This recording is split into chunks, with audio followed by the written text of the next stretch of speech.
Rhythm.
Monk on the beat.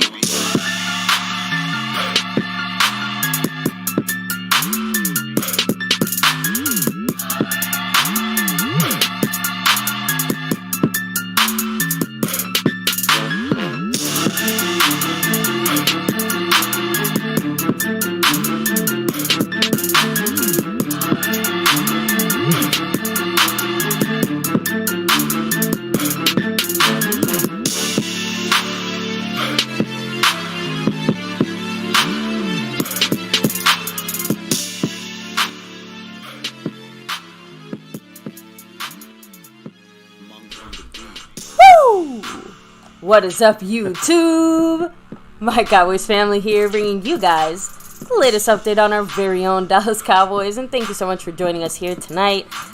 Take a second to hit like, subscribe, hit that notification bell, follow us on all social media at MyCowboysFamily, and hop in the Discord. Link for that's in the description box down below. Yes, it's Saturday. Whoopsie, I think I kicked that off a little more juice than I expected. I wasn't. I think we broke some speakers. It's all good.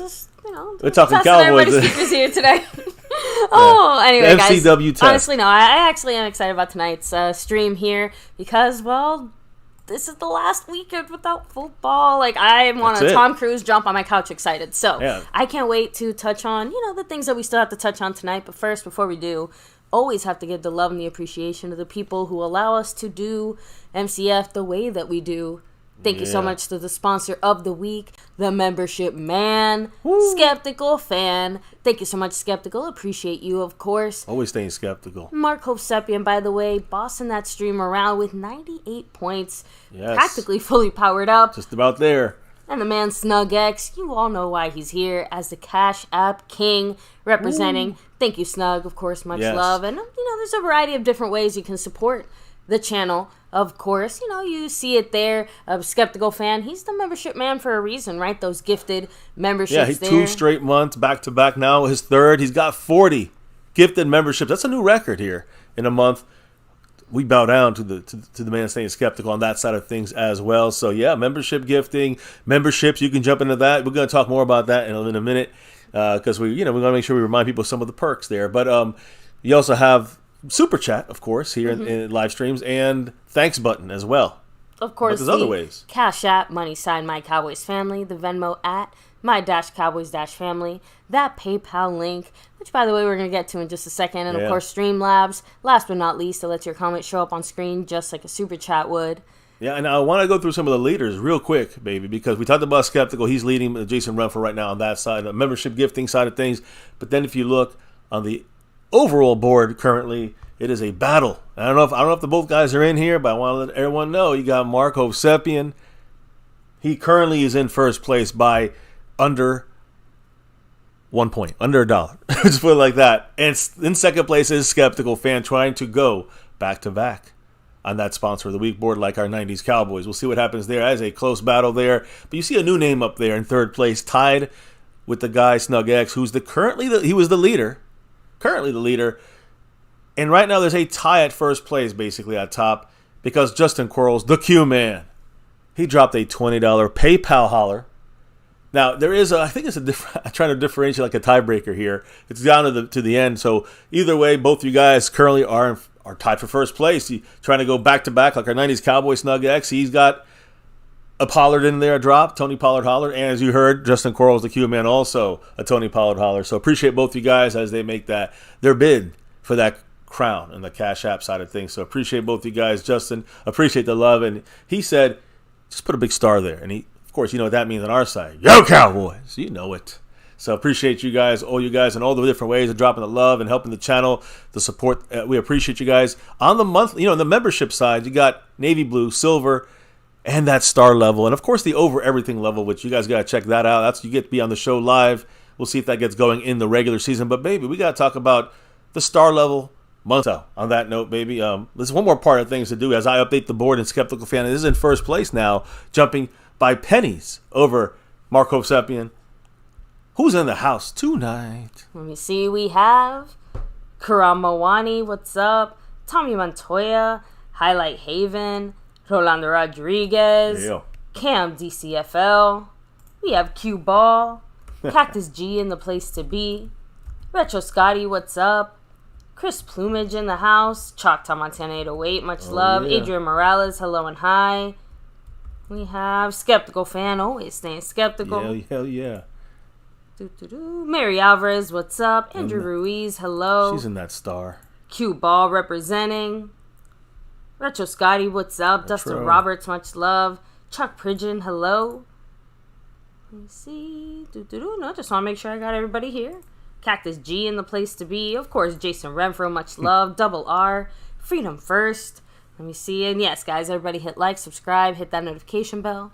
And Cam, again, there's all sorts of different levels. That's why they all have different perks. And, everybody in that navy blue gets those emojis. That's the main thing. There's silver level. You get the Friday shoutouts along with the emojis, right? And the follow backs on Twitter and all the other stuff that you see in that level. There's a lot of perks in each level when we have our sometimes weekly raffles here for the games. So, you might get extra membership. I'm sorry, not member. You might get extra raffle entries and that kind of stuff. But of course, you got that it used to be our top level, star level membership because, you guys, those are the true sponsors overall wise, monthly wise on this channel. So appreciate you guys. We used to have like 20. Now we're building back. We got 5 in the house. But then we got the over everything level, which is a new level they allowed us to put in here. And you can check it out, guys. There's 4 different levels. Appreciate any level you guys are in. And always, when you have gifting memberships, you get to experience the emojis and the navy blue crew. You can upgrade from there. But again, we changed those on the weekly for the regular season. So prepare. Strap on, guys, to get on board because we're about to get on that ride as well. So everybody in navy blue is going to get some, get changed emojis. And it's going to be a lot of hate going out there for our opponent every single week, whoever that opponent is. Anyways, we'll have fun with that, guys, as we always do here in MCF. MCF and yes, lots of navy blue members right now. Thank you, Skeptical Fan. Much love. Yes. So huge shout out to him, of course. Asmodeus in the house. What's up? Yeah, so, Memphis baby, representing. I don't know about you, but let's I'm go. ready. Saturday night. Let's kick it off. Saturday night style, guys. So first and foremost, not even going to put the Daniel Snyder picture up anymore because we moved on from that, right? They sold the team, whatever, blah blah blah. But Daniel Snyder, where is that $60 million going when it goes to the NFL? We know it's going to the NFL, but what's going to happen with that? Still yet to be determined, guys. They asked if wasn't supposedly part of the thing you mentioned the other day that he wanted to get out quickly and that they would stop with the investigations and things like that. So yeah, but he had to pay that fine for basically taking that $11 million and not giving it to the NFL. He still has to pay that. More or less. No, this is part of the whole fine. This is the whole fine. The $11 million was for just what he owed the NFL because he was supposed to share that money, and then the harassment stuff, the lying stuff, just the whole making the NFL look bad stuff. $60 million total. But again, he sold the team for $6.05 billion. So that's like $10, So look, the point here is what people are asking is what is going on with that where is that $60 million? Not the $60 million. Where is that? What is the NFL going to do with that money? And a lot of people thought it'd be, of course, restitution for these teams that did not get the other 31 teams that did not get that money that they diverted from that visiting team share portion. What's going to happen with the other money? A lot of people are saying, will it be donated to charity? which is usually what does happen in these situations. And, they've done that in previous matters. That's what McCarthy, the guy who runs, not our McCarthy, but the guy who runs the NFL. In other situations where things like this happen, a lot of that money does end up going to charity, basically. Exactly. But there's another little portion of that, I guess I can throw in there, that, with general knowledge of the dynamics with the situation. About $60 million of that, right? So a lot of that's going to go, a portion of that's going to go to pay the legal fees and other expenses that Snyder created.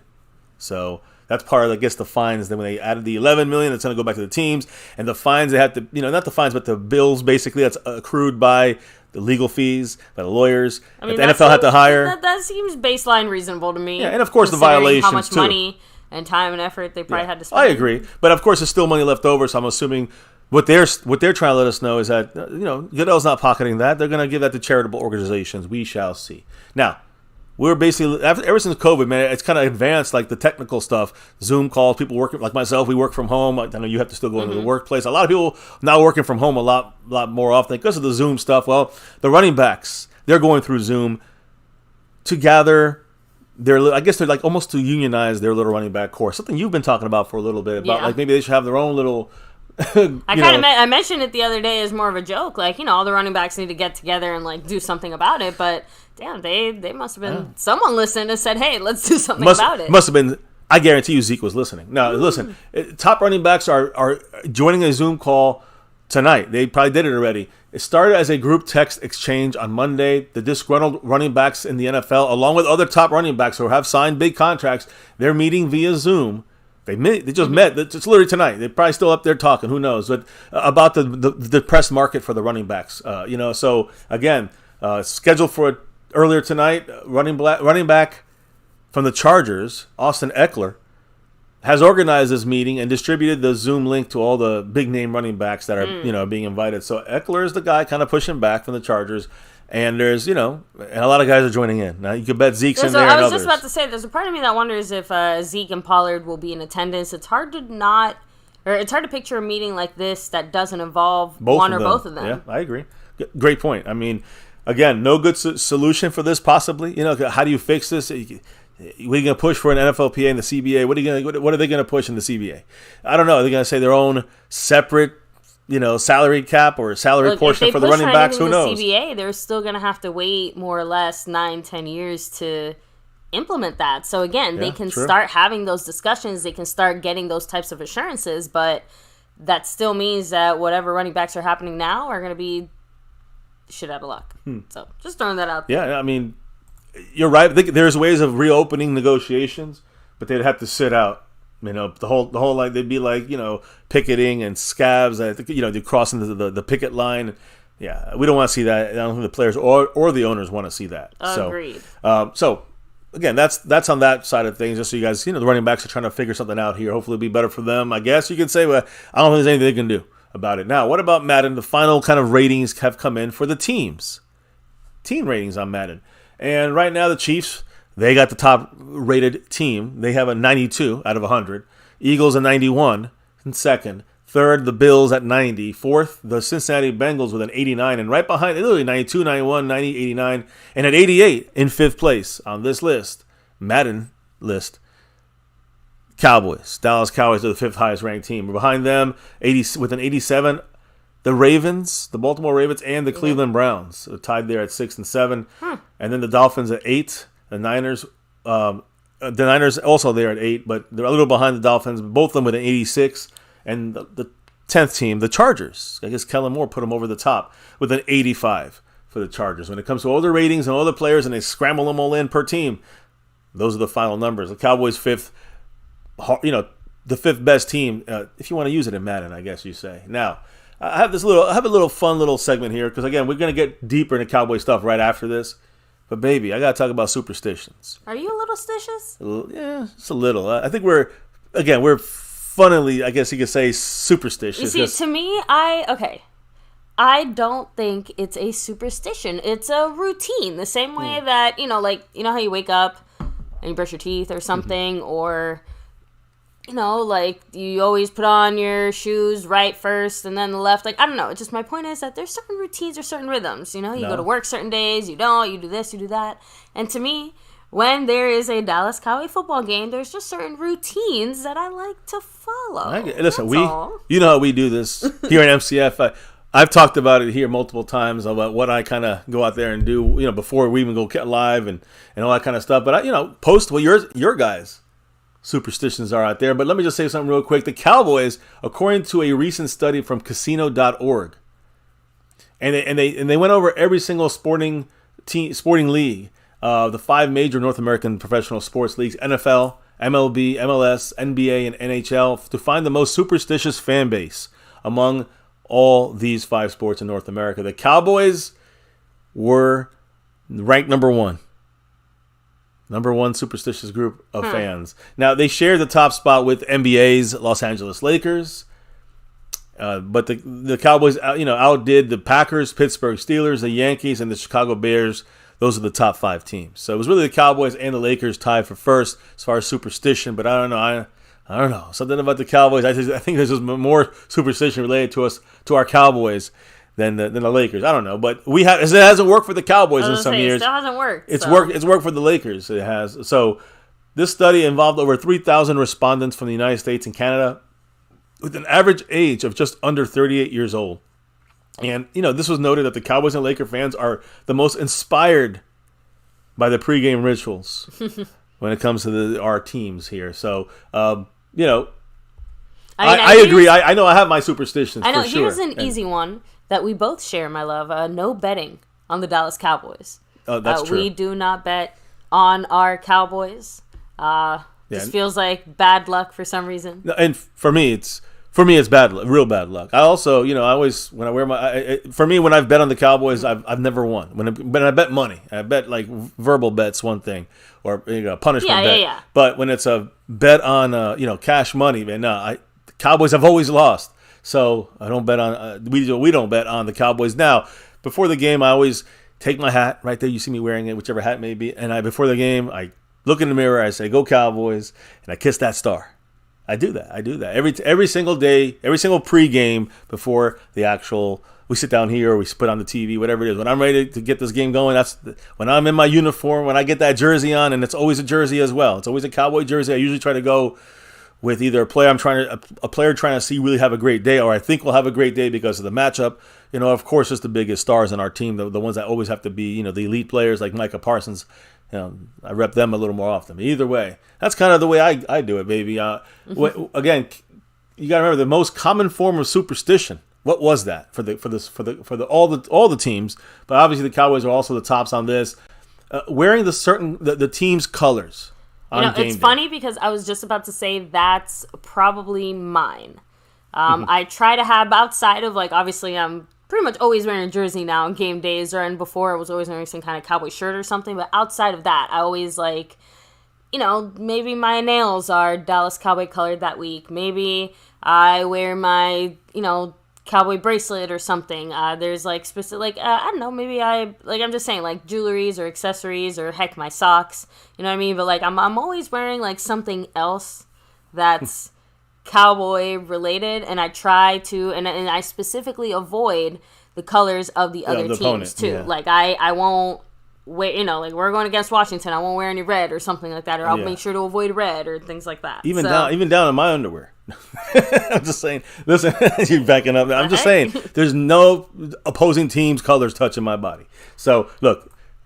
We're crazy. That's why it's superstition, guys. But look, it's mainly about certain colors that you wear on game day. About 44.4% of the 3,000 plus people polled admitted to this kind of strategy, this kind of lucky move or whatever, superstition. Other common traditions include lucky clothing. So my lucky jersey, let's say, which is about 16.8%. Watching the game in a specific location.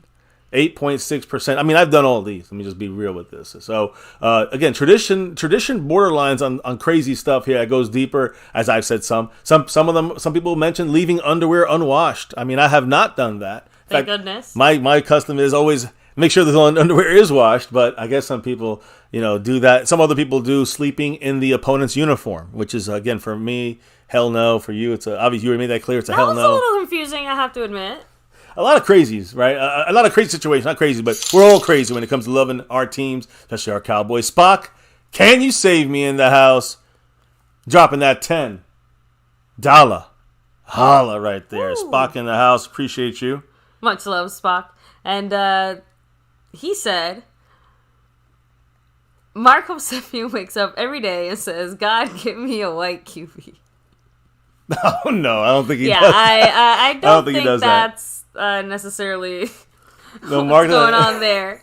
And Mark's not here to defend himself either, Spock. So, No, I think that's... Mark wants he wants an Aaron Rodgers, Tom Brady type of guy that's going to be like, he wants an elite quarterback, and Dak, you can't really say Dak is an elite quarterback right now. I don't think it has anything to do with his race when it comes to Mark. I do think that there's a lot of fans out there. There's a lot of fans in a heartbeat right now. Exactly. There's a lot of fans out there that, I would say not a lot, but there's a small percentage of fans in the Cowboy team that don't like him for that reason. There's a couple people in our comment section that I gotta delete their comments because they get crazy, right? So just saying, like, that stuff, it is around, but Mark is not that guy. I can 100% say that, but I understand the point he's making when it comes to people that really just no matter what will hate on Dak no matter what. Dak inspires very passionate feelings. That's true. And it tends to be either I love Dak, he's great, perfect, can do no wrong, can do very little wrong, or I hate Dak, he can barely step on the football field. He's the problem for all the reasons in the Cowboys losing for the last 27 years. All Dak Prescott. So, but again, always appreciate the support, Spock. Much love. By the way, it cracks me up some of the superstitions here that people are saying. So real quick, let me roll back and see. Spock's in 6th, by the way, 6th place. I will say, Smody said, Mark Holmes with Joe Boo.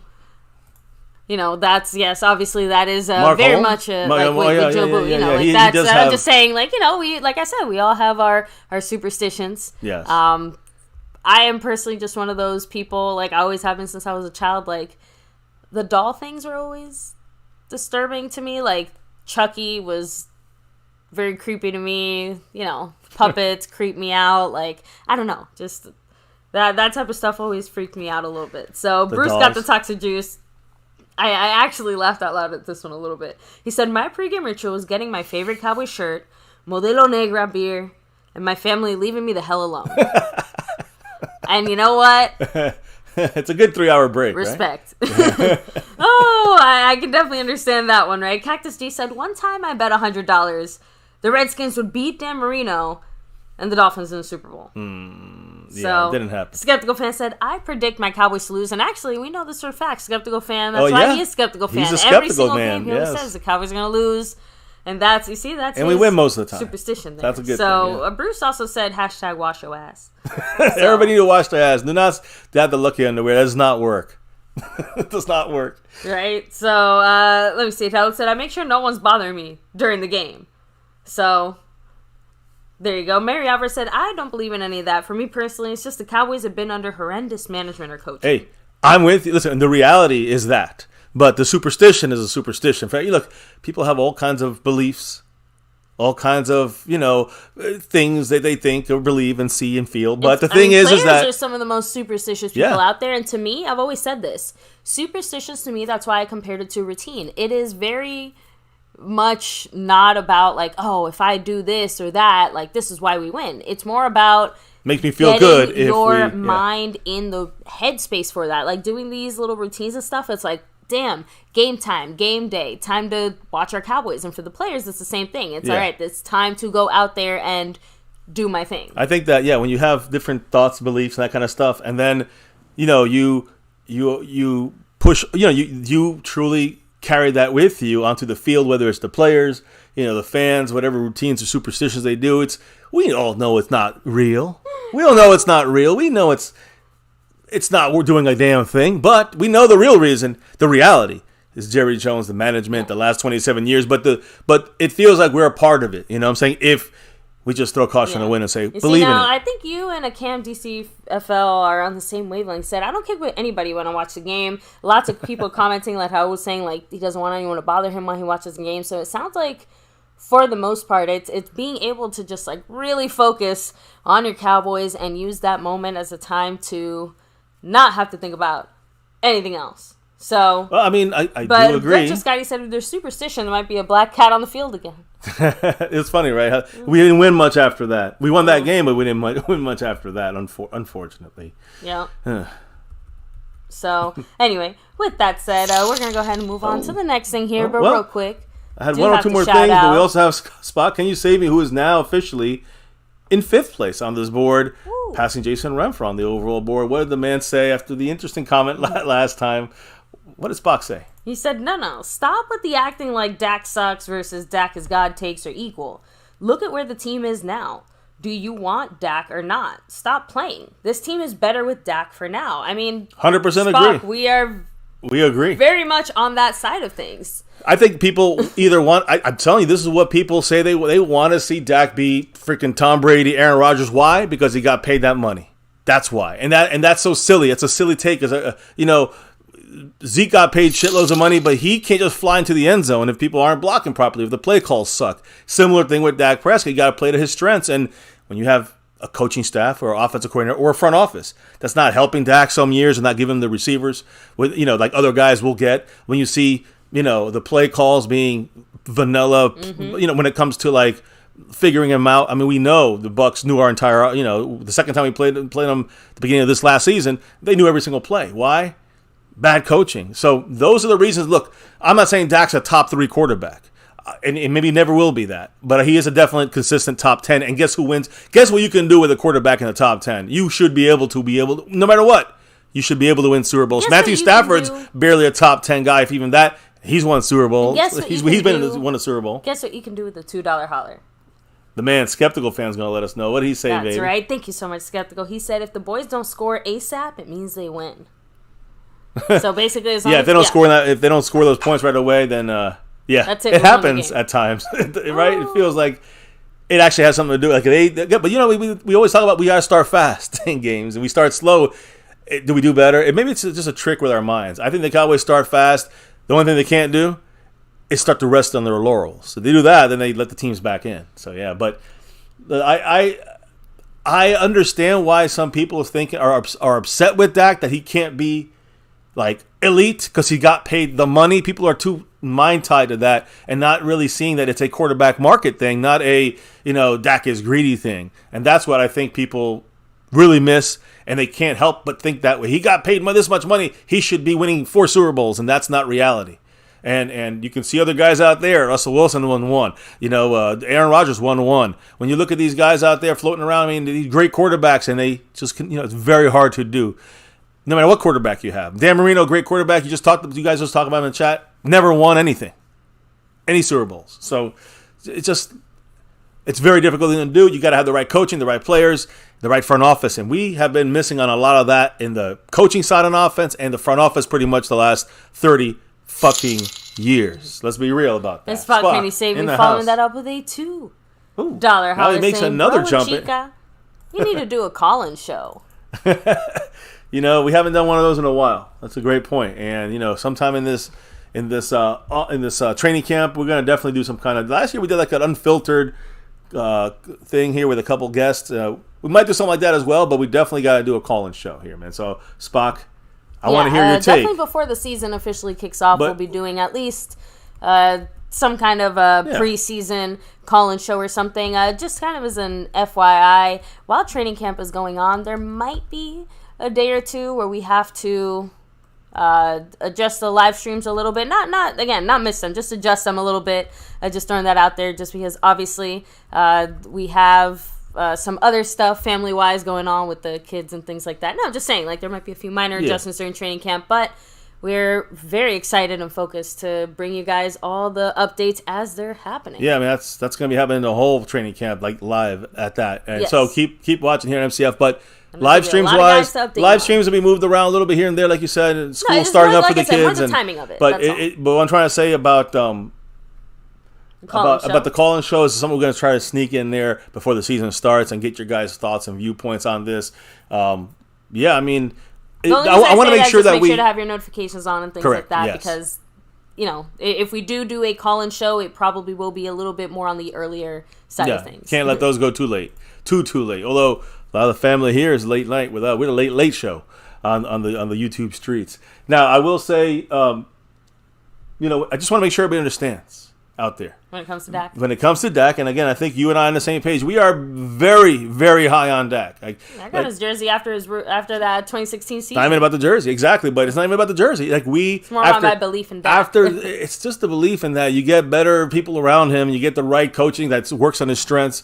I mean, you get a better quarterback. And you get a better offense, and people got to stop worrying about the money in his pocket. They got to stop counting his money. They got to worry about Dak Prescott. It's just another piece of our offense that you can't treat like Tom Brady, Aaron Rodgers, or Patrick Mahomes. You just can't treat them like that. You got to treat them as a quarterback that has strengths, and you got to work towards those on the play calling side with players on the field with him side.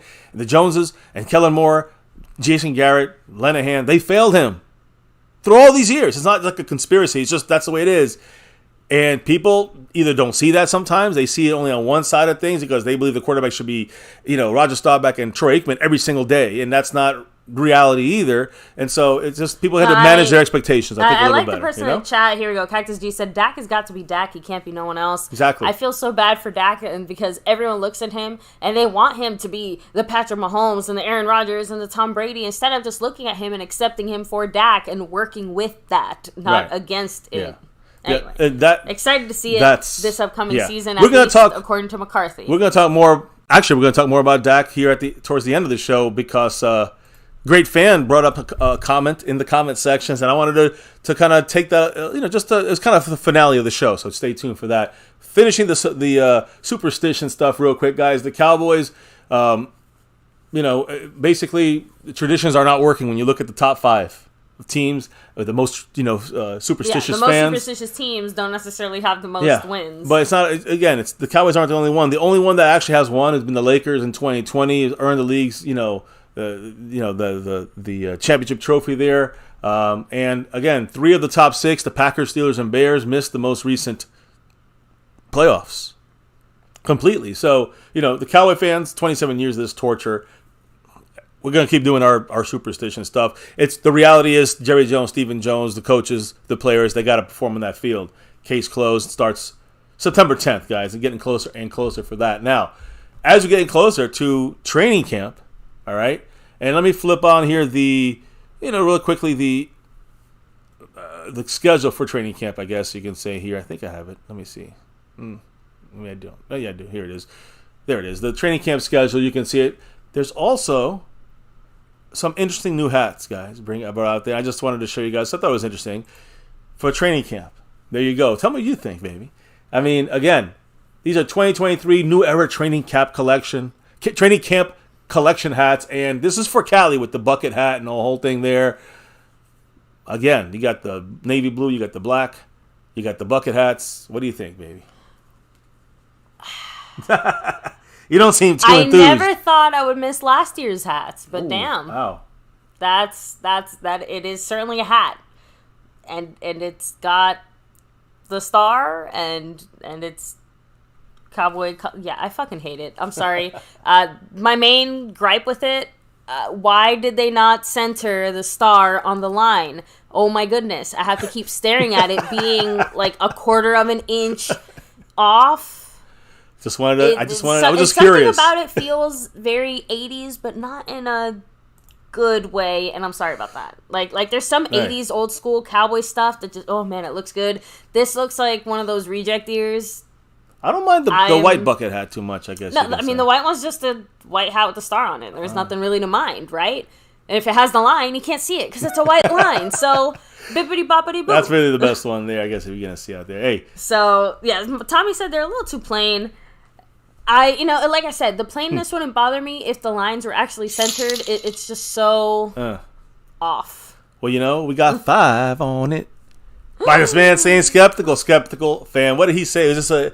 Let me hear it. Cracks me up. He said, every time I type bench Dak, he plays better almost immediately.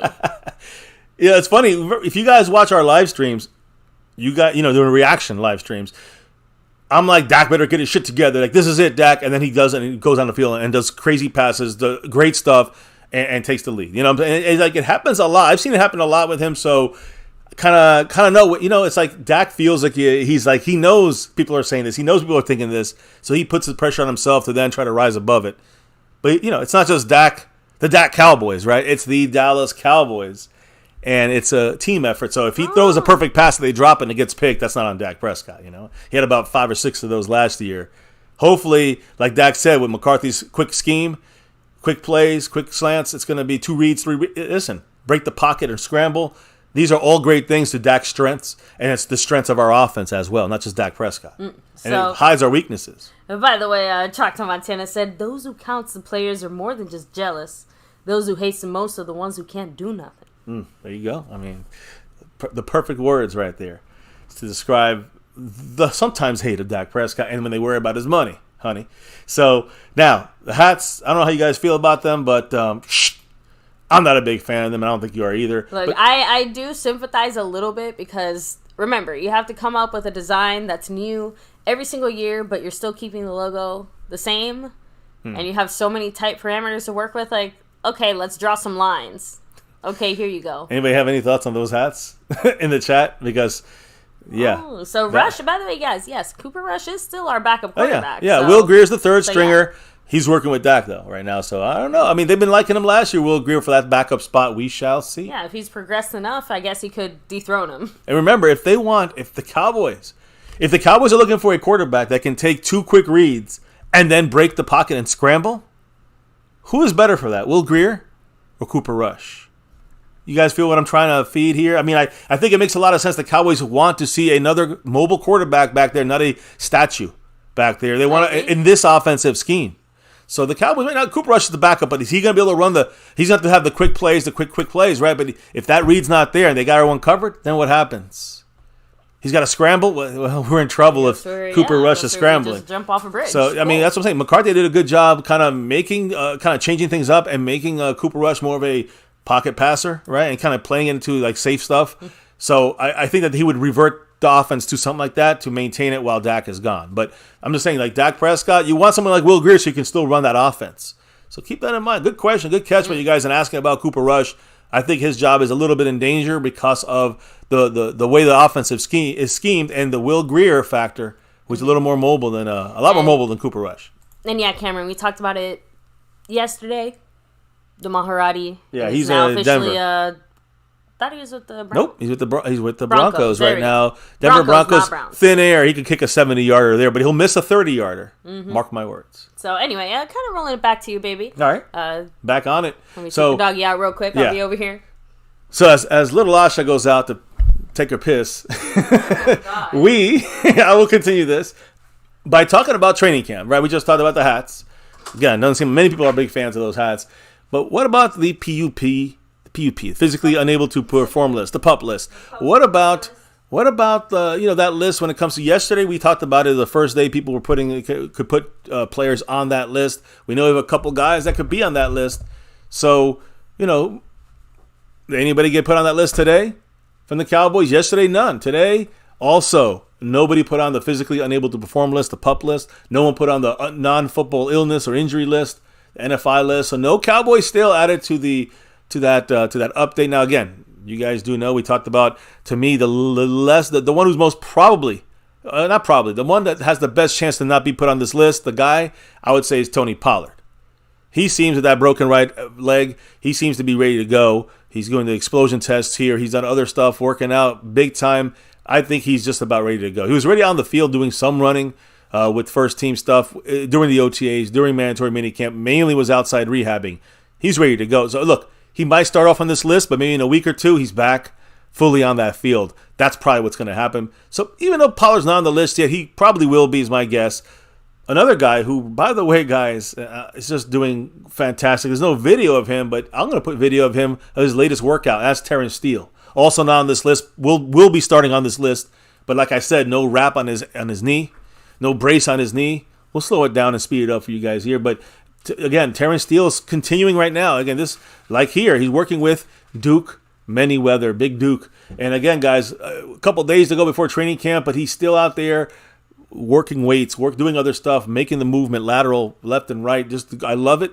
We're seeing a lot of this right now. Is he ready to go out there day one in training camp? And no. He's not going to be out there. Is this a great sign? Maybe him playing week 1?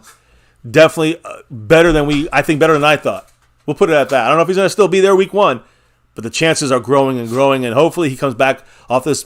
When he gets put on the PUP list, hopefully he'll be off that list sooner than later. That's the hope with Terrence Steele. Again, guys, more clips and more video and more, really pictures, photos of Terrence Steele doing these kind of things literally today. So Terrence Steele still busting his ass, getting ready to get on that plane flight on Monday to go to Oxford, California for training camp. So good luck to Terrence Steele. We need all 5 guys out there if we want to make sure we get truly a top 10 offensive line, in my opinion. So, Terrence Steele out there doing this thing. He wasn't the only guy out there doing rehab stuff. And not rehab, but let me put it this way, working still to the last minute. A rookie for the Cowboys, DeMarvion Overshown. Hell yeah. And we haven't heard much about him. Rookie camp, but he did a little stuff there, and you really hear anything about him in OTAs or mini camp. But now we're gonna keep an eye on him there as one of third, second, I'd say fourth linebacker right now. Fourth linebacker behind. Again, I'm not including Micah here. LVE, Damone Clark. I'm assuming Jabril Cox for now. I think maybe. And then Overshown over there as our actual linebacker position guys. You got Devin Harper as well in the mix, and others trying to fight for a spot. But Overshown spent all day. This is what he did on Monday before I think it was a couple days ago. Before he's leaving here at training camp, he spent all day with the family, with his family, getting the last few kind of free moments before training camp, and then he threw a big going away party for the entire community to kick off the new school year. Doing a lot of stuff for the community, Overshown. Even here at he had his cowboy boots and everything on. Texas, played with the Longhorns, friendly with Jerry Jones and Jerry Jones' grandson. So, he's doing a lot of great stuff for the community, but also out there working hard. To me, I think that he's a guy to kind of keep an eye on. Again, he started off kind of in his football career, you can say, in high school.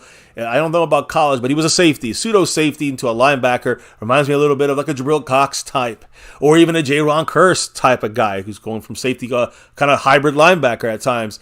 Wilson as well. So I'm just saying, again, different sizes. Of course, Overshown to me could be maybe a Cam Chancellor-like type guy at running back. We'll see how his coverage skills are, but he brings the hits. So I'm looking forward to see what, again, he's not Agent Zero yet, and I say that only because J-Ron Kearse wanted that number. It doesn't look like he's going to get that number. It looks like Zero is still available. Would the Cowboys give it to Overshown? Because he was Agent Zero in college with the Texas Longhorns. So we'll see what happens. But I'm looking at, again, another guy to keep an eye on for training camp.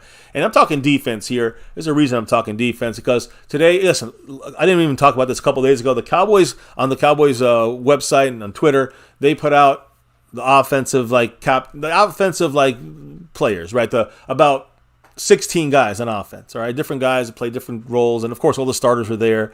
And among other, kind of backup guys, and fourth, maybe a Jalen Tolbert on there or something like that. Well, they released the defense today, which is not even about the players that are on there. It's more about the fact that when they released it, they said, quote, this is the Cowboys now. They said, quote, Hot Boys 23. Please stop with the Hot Boys shit. I'm so done with it. And I know DeMarcus Lawrence loves to keep it going, and I'm not a big fan of that. I haven't heard him say too much about that. I know, but the problem is that it is one of those things where as long as there is a hot boy still on the team, they're probably still going to promote it. So we got one more year of this, DeMarcus Lawrence? At least like one more year? One more year? I don't know. Because some of these guys still take it, and Neville Gallimore is also. He might only have a year as well. So the Cowboys are advertising this as the Hot Boys.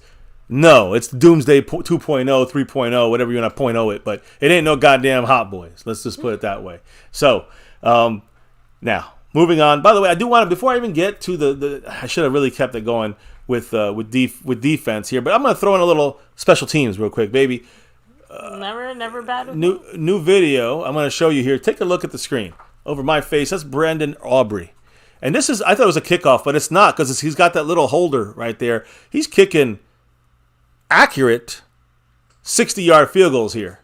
All right, so, and these are shorter, goalposts. Now, I mean, okay, this is the original, and we went 3 for 3 from 60. I don't know. I think that we have to see him when the lights come on, but Brandon Aubrey definitely looks like, we know he has the accuracy. This has been shown like through 2 years in the USFL. It's about the leg strength, and he was showing it earlier. He's showing it here. I just got to see kickoffs as well, consistently going those 85 yards, and I think we're good. I think he gets 80-yard kickoffs. We're good. So just wanted to kind of give everybody a quick view of this. Look, it's not like I don't feel a tiny bit better about it, seeing some of this, but in a weird way, until he's the lights tested come on in a real football way, it's hard for me to know. And the problem with that is that, of course, that means that we're taking a huge freaking chance by testing him in a real game where real shit matters. Well, I can tell you that those other goalposts that he's kicking through here are definitely not as wide as NFL goalposts. I love how everyone in the chat collectively is like shitting on the whole Hot Boys thing. Thank you, guys. Thank you, family. We can all come together on. We all agree. Hot Boys definitely out. Dak, some people have problems with him. I can't change minds, but everybody agrees Hot Boys some trash shit. So let's stop that crap. Thank you, guys. Thank you. Even for that, just hit the like button. So again, I just wanted to show little special teams for you guys. And again, I agree with you. Like, he's got the cowboy helmet with no star on it. But listen, let him keep. He could post all he wants with this stuff. He needs to, like you said, he needs to show it consistently in training camp, in preseason, and please in the freaking regular season and in the playoffs. No diggity, no doubt on that. So hey, just wanted to throw that little update on there. If you missed some of Brandon Aubrey's kicking abilities, let's talk about the defense real quick here. 2 players on the defense. Well, actually 4 players. You see them you see all 4 of them on our thumbnail, I guess. There they are. Yeah, we're going to talk about two monsters, 2 beasts here, right? 2 groups of beasts. The Hydra, the 3-headed monster here of the safeties, and, of course, the hungry lion, the hungriest lion, Micah Parsons. Now, Micah Parsons, first and foremost, guys, I mean, we know he's been busting his ass.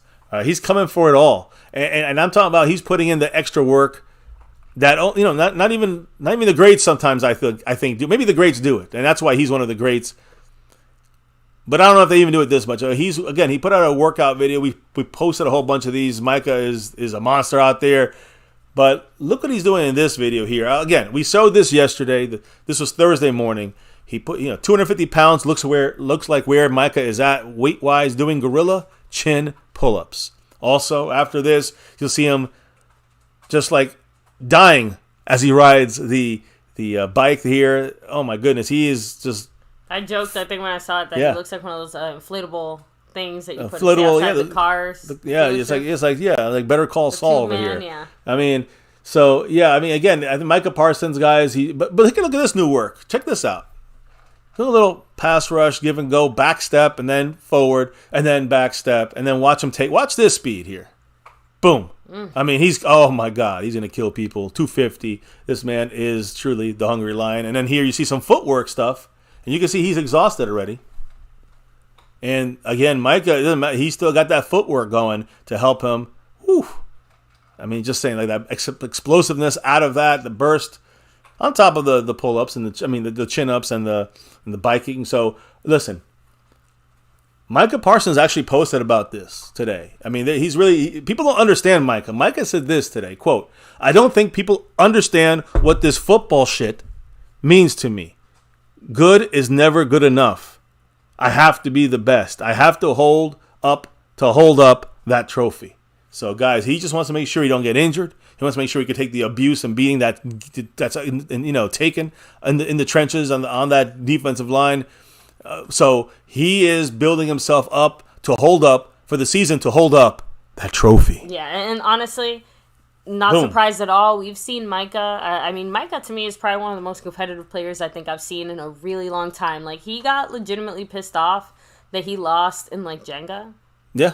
And beer like pong. Cards and beer pong, or like even the smallest little thing. If he loses, like it's almost childish in a way, just how seriously he takes all of it. But it's not childish at all, because he brings with it that same intensity that he brings onto the football field. Like, this shit matters. Good. And Micah he said is keeping it serious like all year round, because this is basically all we've seen of Micah is like working out or doing physical activities or things like that to basically get that football energy Again, out. I got to repeat what he said. Quote, "I don't think people understand what this football shit means to me.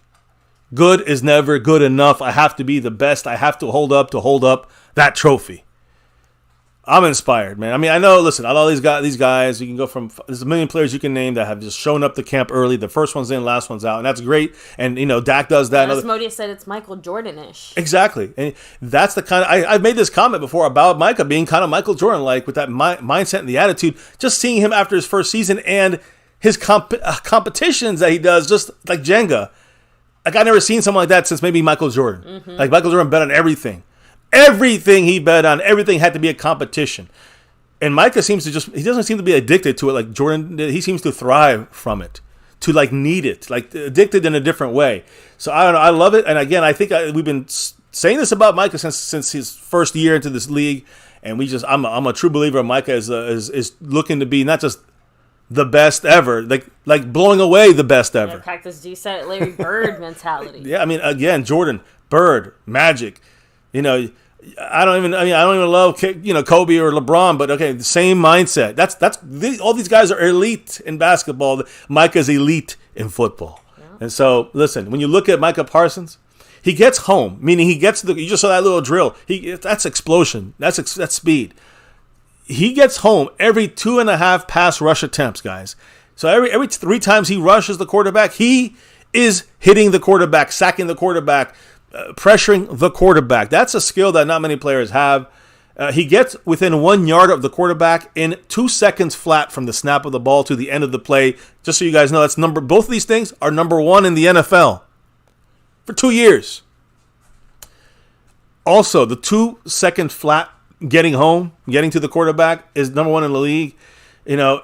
Again, it's also it's basically the speed efficiency. It shows how the efficiency he has using his combined with the speed to get to the quarterback. Myles Garrett, who's regarded as the best pass rusher out there, got there at 2.3 seconds. That was second place, and that's a far second place when you look at that kind of 0.3 right difference. The only defender with a 20% pressure percentage since he came into the league. I'm sorry, the only player in the league that has a 20% pressure percentage is Micah Parsons. The only guy. And PFF saw this and they said, yeah, this guy is something special. PFF, even with all the analytics today, their final numbers before training camp comes out, they put him at the 9th best overall player in the NFL. They had him as the 3rd best edge rusher, which is interesting to me, but okay. And they say position rank. I mean, they have him as an edge. That's where they listed him there. But edge, linebacker, wherever, Micah is the best defensive player, I think, in the game. Yeah, I said it. He changes the game, and if we lose him, he changes our defense. So I just want to throw that out there when it comes to Micah. Any quick thoughts on that, maybe? Or honestly, what more is there to say? Like I kind of said it before. I love that attitude. I love that energy. I can't really think of another player that embodies that. At least on the Cowboys in the last few years. Like we've had, actually, I guess Sean Lee had that same type of drive, but obviously he didn't have the same type of talent or health to ever back that up. But I do think Sean Lee's kind of dedication. But again, his dedication to the game dedication is different. Like he can study every day. You don't have this natural ability, and then Micah takes it to the next level. Micah studies and Micah works. It's a crazy combination. Exactly. Micah's don't come along every day. And I said this. If we use him the right way, he'll be easy. Cam, have a great peace night. Out. If we used Micah in like as a torpedo, I remember I said this on draft day, and I didn't know much about Micah. I said if we use Micah like a torpedo, attacking forward instead of a basic linebacker, I think that would mean we would get a guy who may be a kind of generational type player if that stuff translates. Man, come on, it happened almost right away, and he never looked back. We are using him as an attacking player, not a pass coverage linebacker, off-ball linebacker crap. That's LVE's job. That's, Damone Clark's job. Micah is a different kind of player. We've never really seen a guy like him. The way that Lawrence, I can't believe it, LT, Lawrence Taylor, changed the game. And I saw him my own 2 eyes. The way others kind of took that mantle and kept it going, whether it was Reggie White's or Derek Thomas's or others. I really don't know my football life of watching football for over 40 years. I don't know if I've ever seen someone like Micah Parsons. That's also, when I say generational, I do mean generational. I don't say it too often, but I say it about Micah Parsons. I said this like a year and a half ago. I put when he halfway through the season or towards the end of his rookie year, I put out that video comparing to similar comparisons to Lawrence Taylor. Not saying he's Lawrence Taylor. Might be better than Lawrence Taylor. Might not reach the Lawrence Taylor spot, but I'm just telling you, I think what I'm seeing from Micah is complete and utter dominance in a way that we've never seen it from a player that's technically playing linebacker and pass rushing edge, at number one elite levels here. So, I know, I've said enough.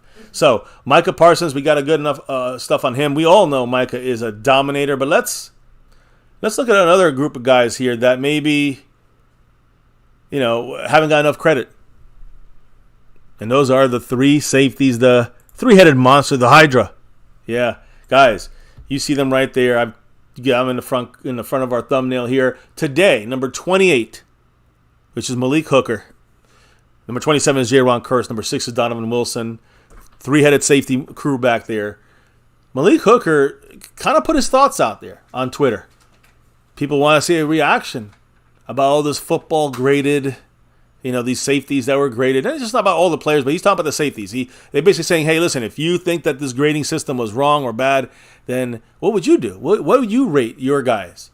And so Malik Hooker today said these comments about our three safeties. He said, quote, okay, so folks been wanting a reaction from us three about all this football shit. Here's my opinion. Personally,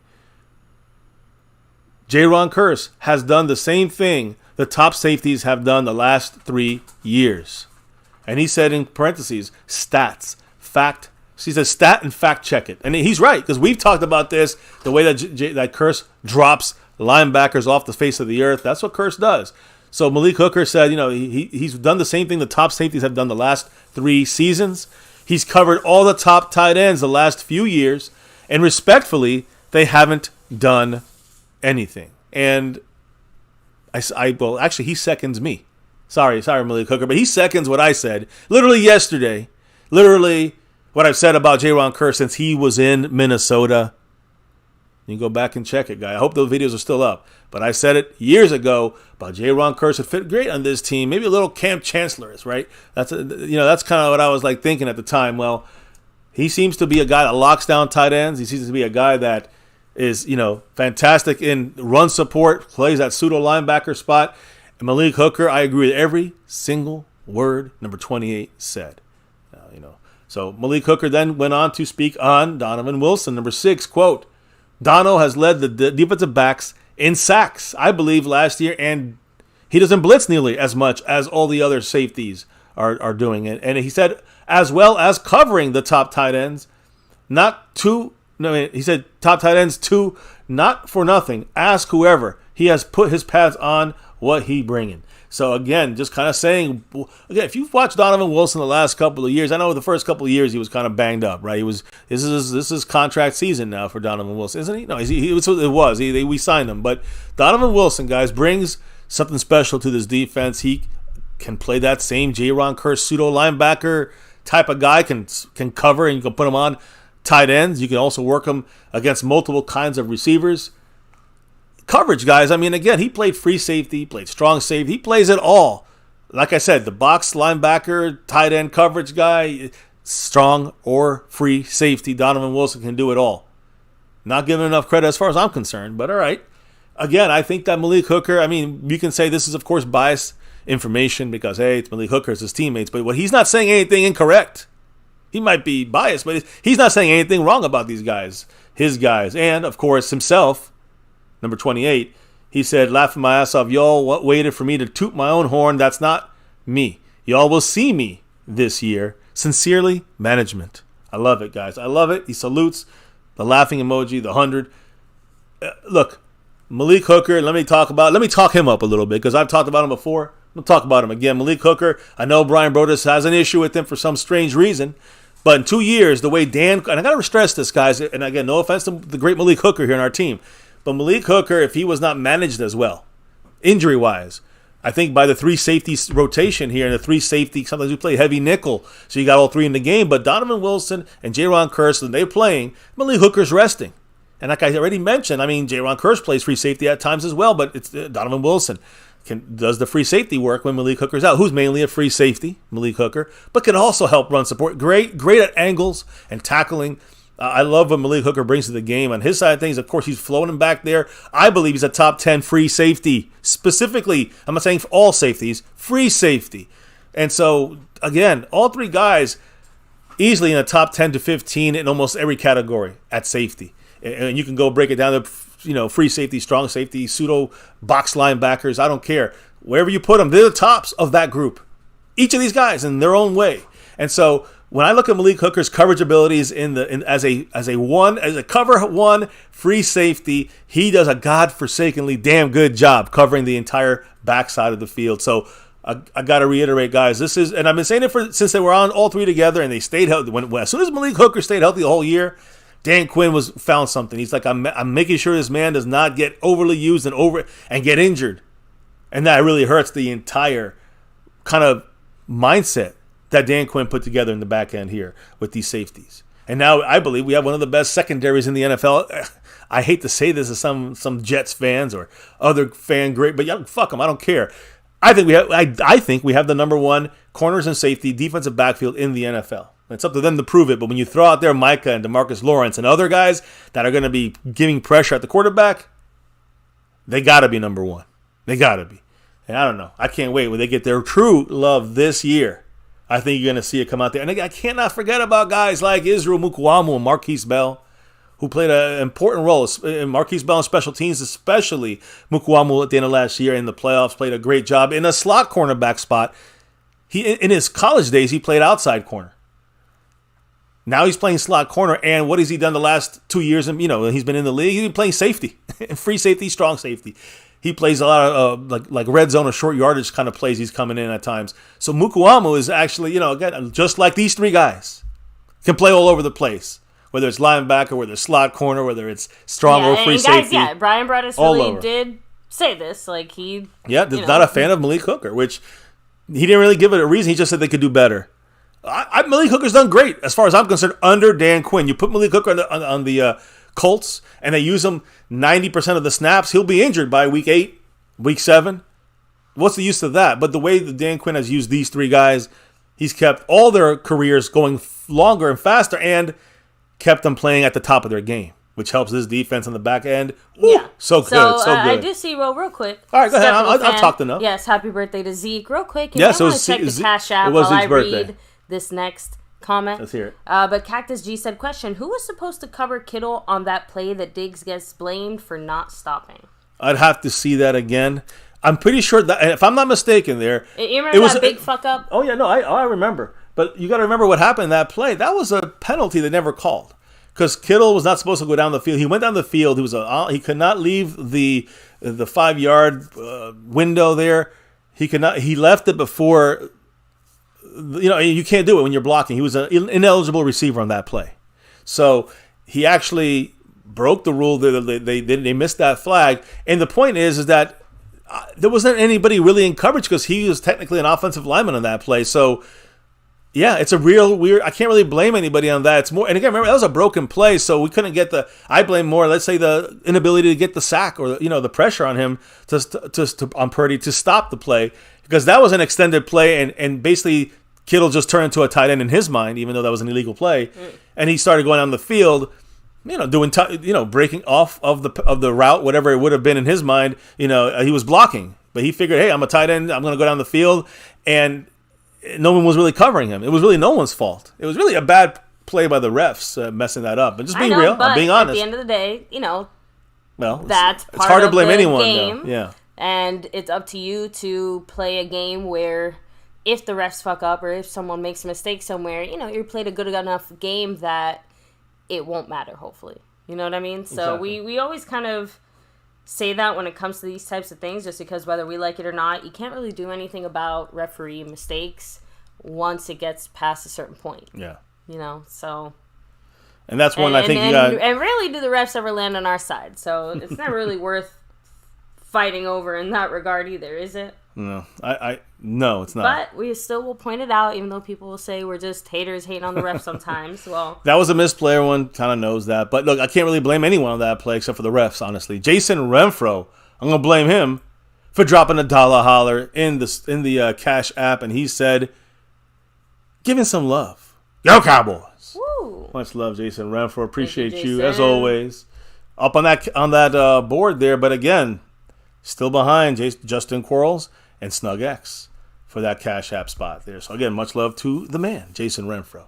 Now, any other quick comments in the chat about the three-headed monster we got out here in Curse, Wilson, and Hooker? Quite a few comments here real quick.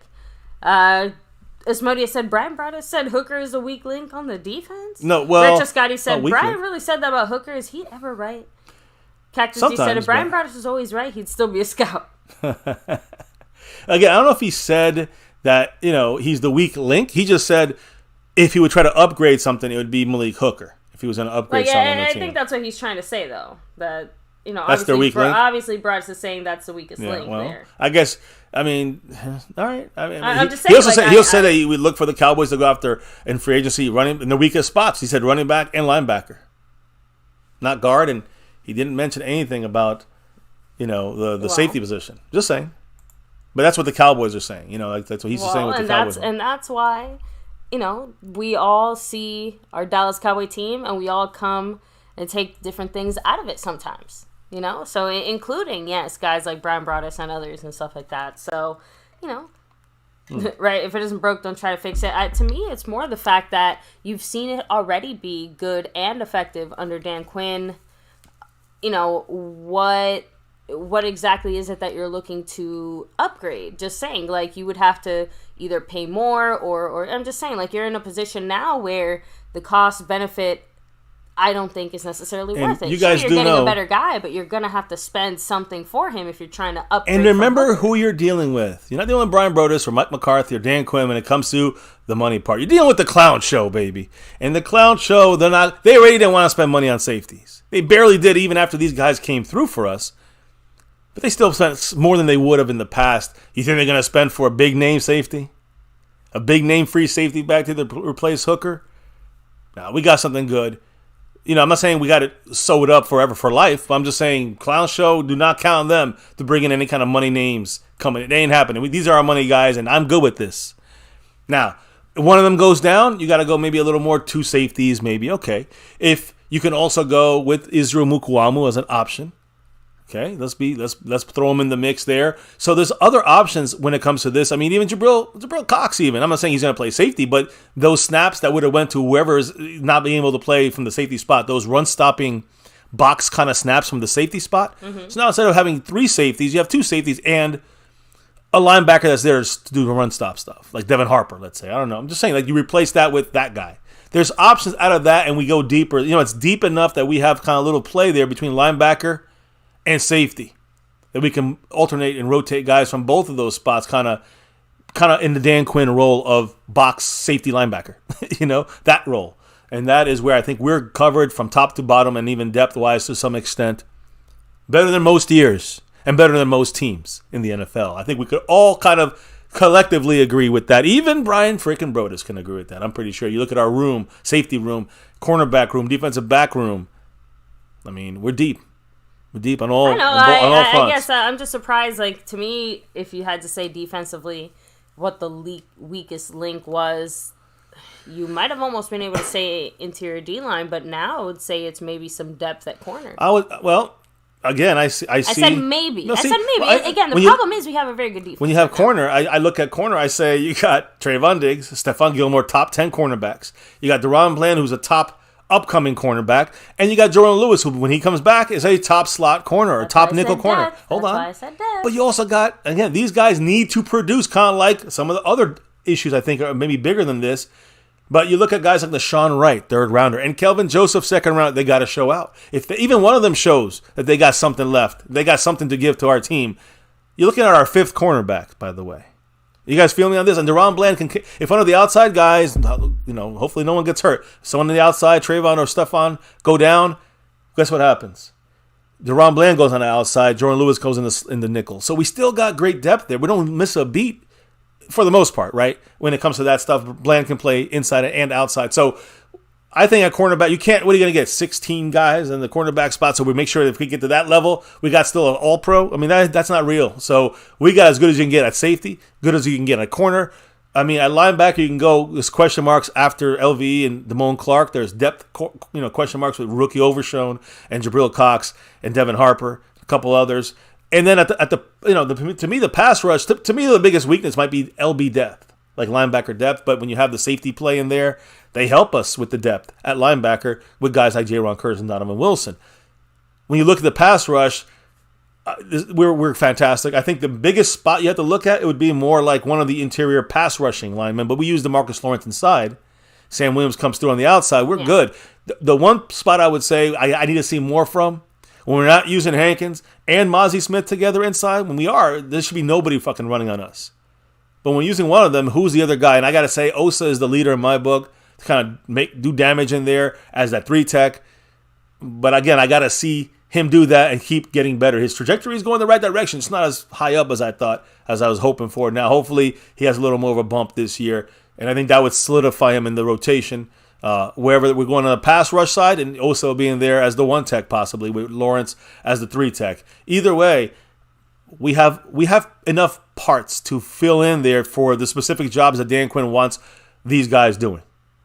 When you move them around, mix and match, you got versatility that equals, keeping the consistency going on the defensive front line, the middle, and the back end. That's all. I think we have very little question marks on defense. All right. I went through it all. I mean, you went through everything. I literally have nothing to add. Damn, I'm sorry, baby. I'm passionate on a Saturday night here talking about our Cowboys. I love you. Any other quick last comments on this before we move to the last thing, which is Dak Prescott? Yeah, so let me see. Skeptical fan said Jabril Cox is the weakest link, probably. He's not even a starter, though. Skeptical fan also said the weakest link is Jerry. Well, that's the clown show stuff, yes. But no, Jabril Cox not a starter in my book. It's Damone Clark. And he's not a weak link right now. So, 2 linebackers. Jerry is a starter, though. Double R said, Cowboys are stout on both sides of the ball, in my opinion.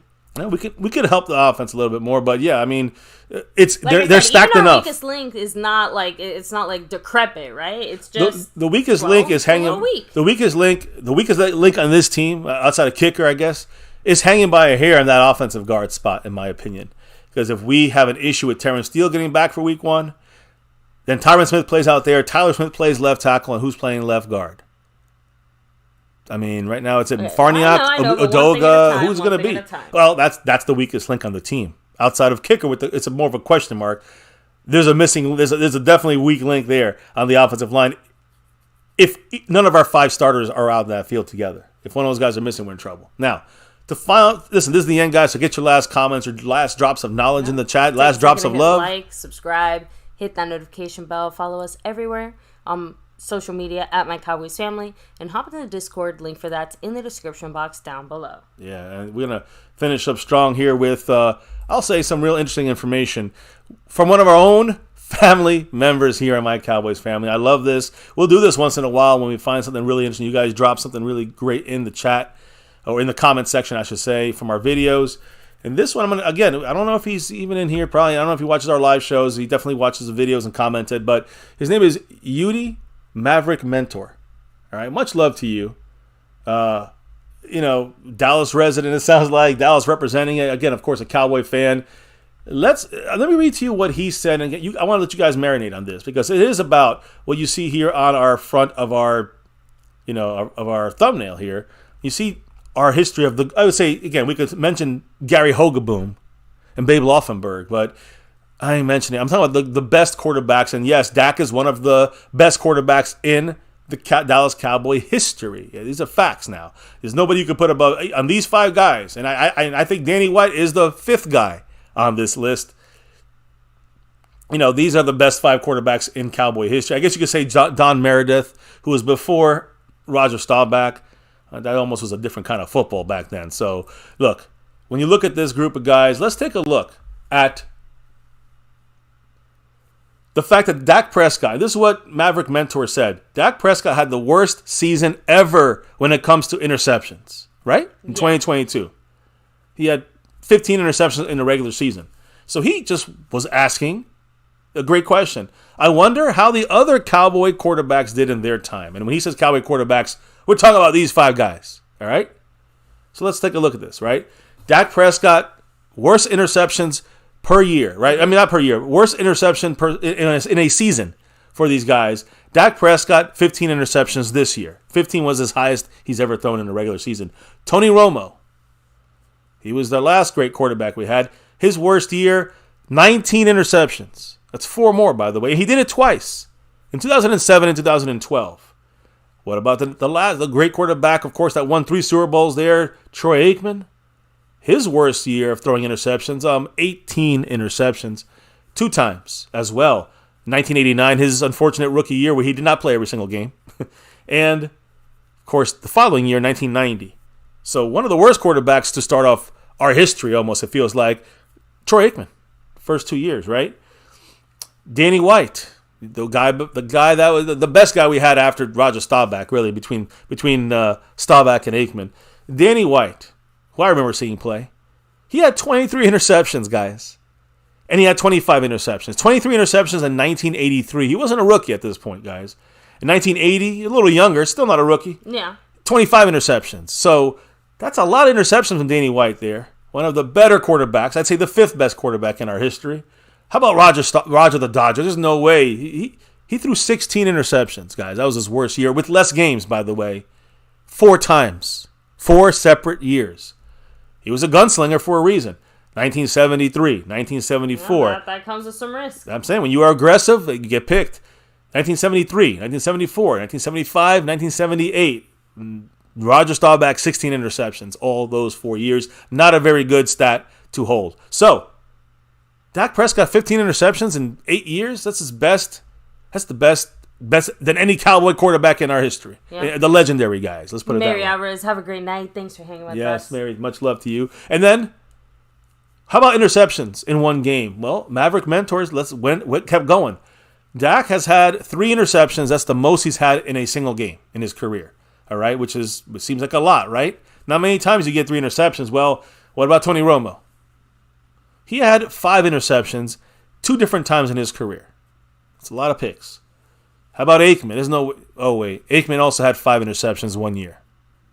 5 picks in 1 game. I'm not in 1 year, 1 game. Danny White, 5 interceptions in 1 game as well. Roger the Dodger, Roger Staubach, Captain America. He had 4 interceptions in 1 game. 4 interceptions in 2 separate games. I'm going to put it that way. 2 times he hit 4 interceptions in a game. Ouch. So Dak Prescott, again, I will say these guys have played their entire careers. These other 4 guys, let's be fair. Dak has some years to go, at least 2 more years with the Cowboys to go, maybe more. But all these guys had that happen at some point in their careers. True. Most of them earlier, middle of their careers, not really late. So Dak should only get better, right? We should not see the 15 interceptions of Dak Prescott. Probably will never see that ever again with Dak, whether it's in Dallas or somewhere else. That's just a Kellen Moore anomaly, I think I'd say. But I just wanted to throw that in there, baby. I think that makes I give big time credit for Maverick Mentor. These are not analytics. These are barely statistics in the sense of they're just facts. These are factuals. Yeah. So you guys let me know what you think about this little, I would say this is a family comment corner here. Yeah, Raul said the picks in those old games were awful. Yeah. Cactus D said White had so many interceptions because Landry wouldn't let him scramble. See? Hey, you know what else? You know who else had that problem? Who was not allowed to scramble, especially after his broken leg? Dak Prescott.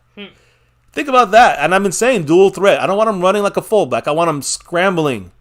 He's one of the best in the NFL, if not the best, doing that. Let's get him mobile, out of the pocket. Let him be Dak. Stop trying to make him, Troy Aikman. Exactly. He's not. So, no, I think we're all on the same page as far as that for sure. Double R said as long as Dak only has about 9 or 10, the Cowboys will be all right this season. Yeah, I mean, that's...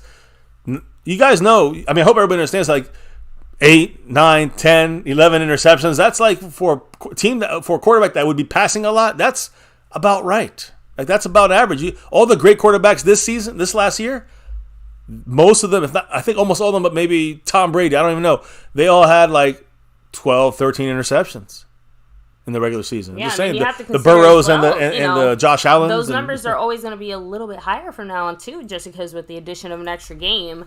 I mean, even 1/2 interceptions can make a difference. That's if you have one bad game on that 17th extra game. Roger Staubach, he played what was it, a 14-game season, guys? Mm-hmm. And some of those years in the 70s. Big difference to a 17-game season, right? And Dak missed 5 games last year, so let's be real about that too. Let's not forget that. That's why it doesn't help his case at all. But I'm trying to say, exactly, that makes it even look worse. But it was the comment that said that's what Danny White did when he wasn't allowed to scramble. Similar here with Dak Prescott. Mm-hmm. So, let me see. Double R, take it easy, much love. We'll catch you later. Let me see. Retro Scotty said, Dak isn't a pocket passer QB, which Karen Moron tried to turn him into. Correct. Same with Karen and Linney. Correct. They both try to keep him in the pocket for some odd reason instead of making him just let him play to his strengths. I think we find McCarthy's going to get the ball out quick reads, and let him scramble after 2 seconds, 2.5 seconds. That's going to be the best Dak's going to have seen as far as offensive coach in his career. Montana 808 said, Dak had better seasons thus far, -1 Super Bowl. That's all he needs, and he'll be considered the best quarterback in the league. Just watch. Agreed. I mean, again, they'll be that. Hey, listen, Montana, you know the haters. They're going to say, well, it's the defense. It was not Dak, it's the defense. Dak almost cost them. Fuck them. Who cares what they say? Dak Prescott, you can't take any. I don't care what the haters say, the naysayers, the racists, whatever they're out there, they want to hate on Dak. He will never be considered the best in the league, but he will be considered one of the best. Exactly, Montana. One of the best in the NFL will be Dak Prescott, and you just can't never take that away from him. Ever. You see the new list come out, it'll be Dak second or third on the list. Easy. Jalen Hurts got to the Super Bowl, he got 6th. I'm just saying. So let's just Dak would be an easy top 3 quarterback, and most of the people will be like, we'll have to either say I accept that Dak had me fooled, Dak was as good as you guys, or Dak had enough to get us to the Super Bowl, win a Super Bowl, or it was a defense. It wasn't Dak. I hope that if anybody took the time to watch that quarterback show on Netflix, you did notice just how important Andy Reid is to Mahomes' success, even though they obviously don't shove it in your face or anything. But Mahomes doesn't have to worry about his offense. The offense is completely built around him in every single way. Andy Reid is also just a fantastic head coach / play caller there, Bieniemy there as well, just a mastermind. So I'm just saying, coaching matters.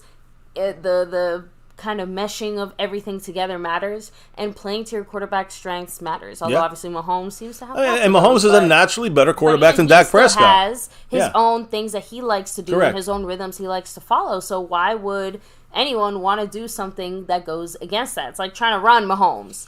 You want to start running him all the time? You want to be Jalen Hurts for Mahomes? No, you don't want to do that. So that's what I felt like Dak has been put in since Garrett, since he came in the league, since Garrett, and thrown in there as a 4th-round rookie.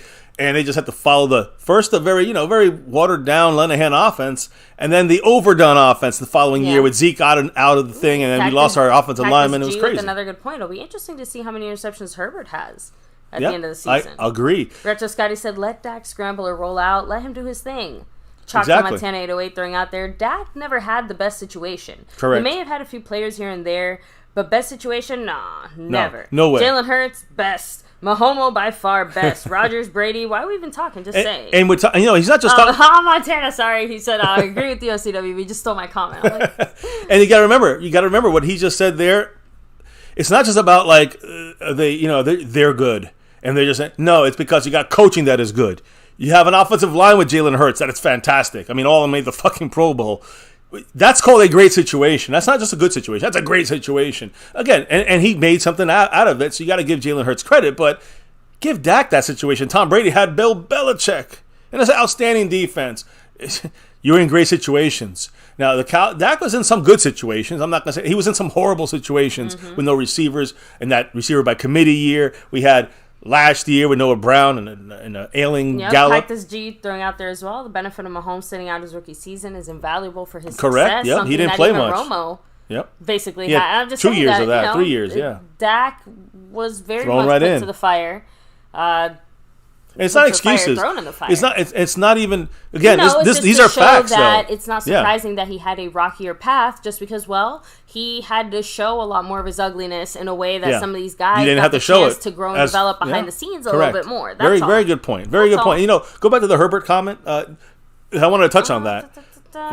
it'll be interesting to see how many interceptions Herbert has. So it's not to me. It's not about interceptions. To me, it's about how does he play against the good defenses, because that's when Kellen Moore's offense, predictable offense, rears its ugly head. Will he have a couple good games, Justin Herbert, even against a good defense here and there? Sure. Are they going to be consistent against good defenses? The answer is going to be no. Mark my words on this. Hell to the no. You'll see it. Against a shitty team, defense specifically, Herbert's going to have 500 yards passing.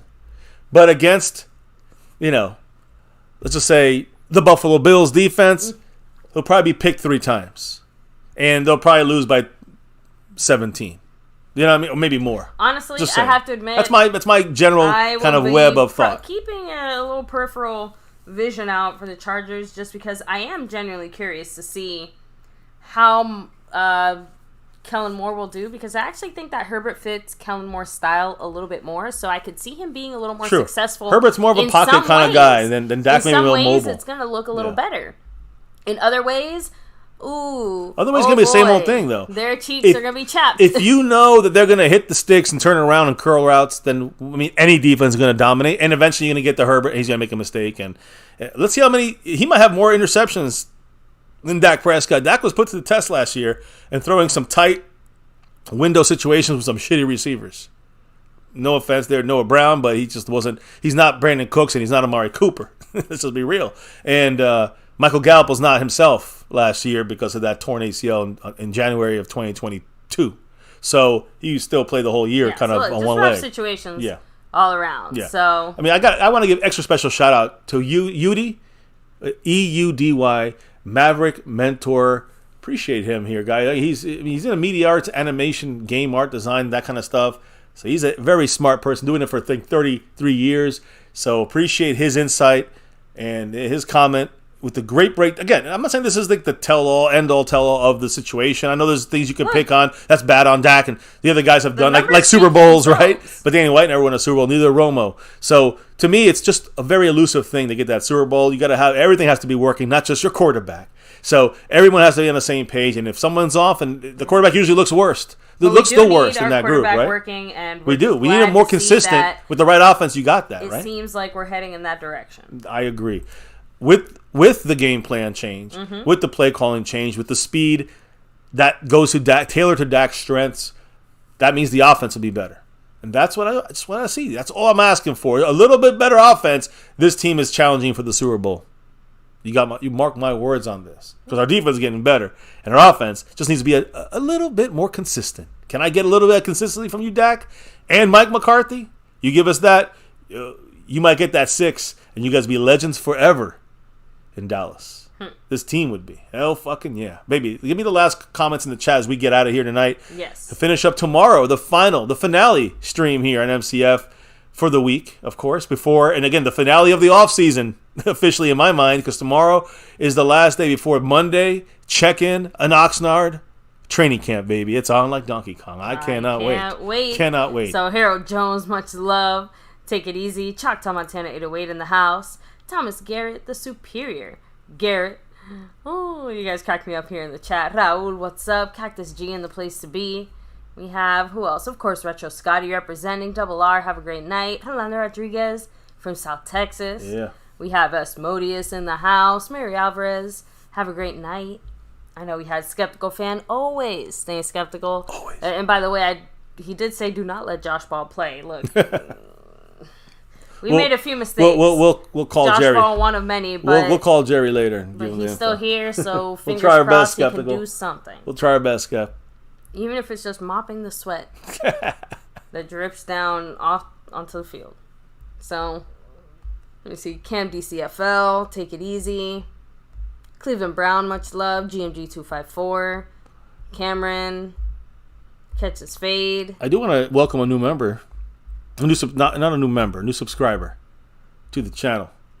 All right. Well, yeah, that's as far back as I can go here. So can I say hello to our one of the newest, a new G, you can say, on my Cowboys family. I'll give you a hint, baby. He's one of these 3 guys. Oh, that's right. Much love to number 27. Honestly, he's the guy that I really kind of like the most of this group. No, but I love all three of them the same. Don't get me wrong. But I have a J-Ron Curse. You have a favorite child? Well, I've followed this guy since the Minnesota Vikings, before he was with the Lions, before he was with us. So I knew he was a guy meant for the Cowboys from years ago when we had Chris Richard here. I thought he would give him that Cam Chancellor look. Well, we got Dan Quinn, and he's done it. So J-Ron Curse, welcome to the family here on MCF. I know he followed us over on Twitter. I know he subscribed here on MCF. So appreciate you, man. And I know this guy is a lockdown king of tight ends. He's to me, he's one of the best safeties doing what he does, specifically top 5 safety at doing what he does. And I do believe that he's the kind of guy that, he really bleeds for the star. You see how he is in Washington when he said about, we want Dallas. That was 2 years ago. Last year, his passion. Man, he's a true Cowboy for life, man. And he's made his home here now. He had Detroit, he had Minnesota. Nah, it's Big D, baby. And Jason Renfro, shout out to you as well, of course. Yes, Jason Renfro dropped. I'd say the drops of love. Jason Renfro dropped in the Cash App, but you know who's the current champion in the Cash App side, baby? Cash App King. Do we still have a tie? SnugX. He's the king. Oh, yeah. The leader is a tie between SnugX and Justin Quarles, the Q-Man. So we'll see how that goes. And tomorrow we got to get an answer to this. So we'll see what happens. Much love to both you guys.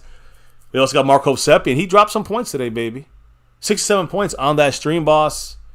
Hanging on there. He is in second place. Second place on the overall board. Of course, the sponsor of the week, Skeptical Fan, currently in first place on the overall board. He's going for that back-to-back. If he holds it down tomorrow, it's a repeat win. It's like our 90s Cowboys. So much love to you, Skeptical. Of course, he's going to go a three-peat here, looks like. If he holds it down, 40 gifted memberships. We bow down to you, Skeptical Fan. Much love and appreciation on that side of things as well. Has it for 2 months. This is the third. So thank you all in all the levels, Navy, Blue, Silver, and Star. I just wanted to make sure I shouted everyone out. Of course, and I say star level, there's always that jersey raffle. Remember that every month. So stay tuned. We're going to have our first one, I think, August-ish, I think. So you got to be in it to win it, and every month, we keep it going. Right now, it's 1 out of 5 chance to win that. So appreciate everybody who's in it right now. And the drops of today, I will quickly say, Jason Renfro, Skeptical Fan, Justin the Q-Man Quarles, Spock, Can You Save Me? The big drops today. Move right up that board. Appreciate every single one of you guys. I think he's in third place on this thing as well. Can't do this without you guys' love and support. I think you did all the... Did you already do all the shout-outs? Shout-outs done. Any last guys in there trickling in at the end there? Are we good? No, I shout them out already. So, guys, again, thank you all for hanging with us here. But, baby... Yeah, I'm going to ask you, baby, why do we do this here on MCF every single day and night on our Cowboys? Tell me why. Why are we crazy? Why do we do this every night? It's that navy blue, that silver too, and that star over everything. Over everything, guys. Win, lose, or draw, good, bad, or ugly. On this channel, we're repping that star over everything here on My Cowboys Family for 6 years on YouTube and beyond. Now entering our 7th. Can the Cowboys catch us? Can you guys get 6? Get that 6. We want 6 and beyond. We're in our 6th, finished our 6th year, into our 7th. And here on My Cowboys Family, never forget the number one thing here, now, and forever. As always, go Cowboys! Let's get that 6 and beyond. Thank you all for dropping all the knowledge in the chat all night long. Can't do this MCF experience without the back and forth. And also definitely can't do this on the nightly for as long as we do without your drops of love and support. Again, the best fans of all YouTube in my estimation. So thank you all on that side of things as well. On this wonderful note, we do have to tell you some bad news. It is the end of the show. So as we clock out officially here for the night, we'll be back tomorrow for the finale of the week. Relocked, reloaded, the last night before the Cowboys fly out to Oxnard and check in to training camp. Let's go. Guys, before we can drop out of here for the night, baby, what do we got to do? We got to drop the beat. Oh, to the yeah.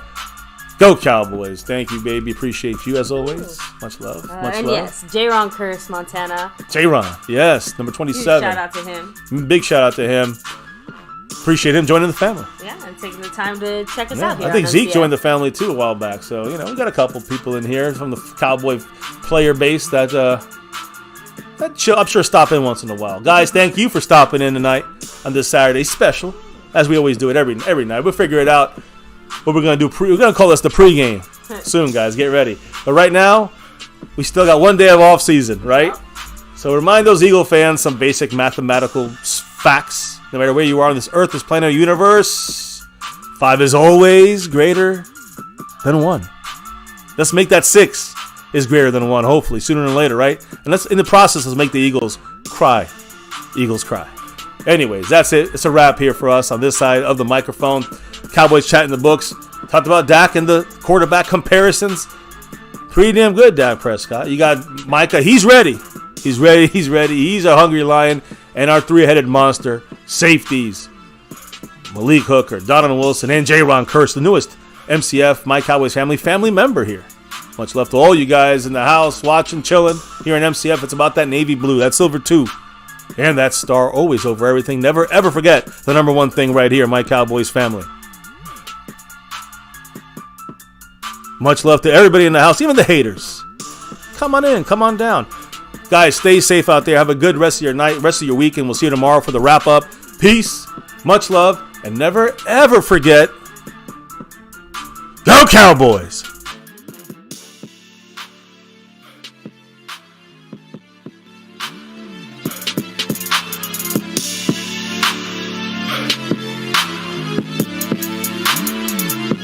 Monk on the beat.